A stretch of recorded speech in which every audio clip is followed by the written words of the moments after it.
ত্রয়োদশ জাতীয় সংসদ নির্বাচনে বিএনপির নিরঙ্কুশ বিজয়ে লেবানন বিএনপির উদ্যোগে মিষ্টি বিতরণ কর্মসূচি অনুষ্ঠিত হয়েছে।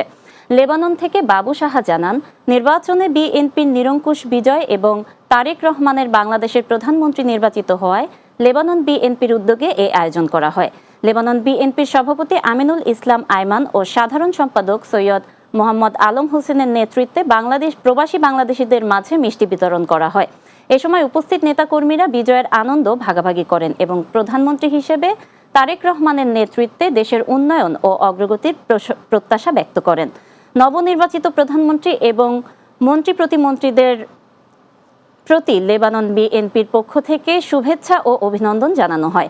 অনুষ্ঠানে উপস্থিত ছিলেন GM সুমন, রীতা আক্তার, আব্দুল হান্নান, ওমর ফারুক মোল্লা, আলমগীর হোসেন, আল আমিন ইজ্জত, পলাশ ব্যাপারী সহ বিএনপি ও তার অঙ্গ সংগঠনের নেতৃবৃন্দ।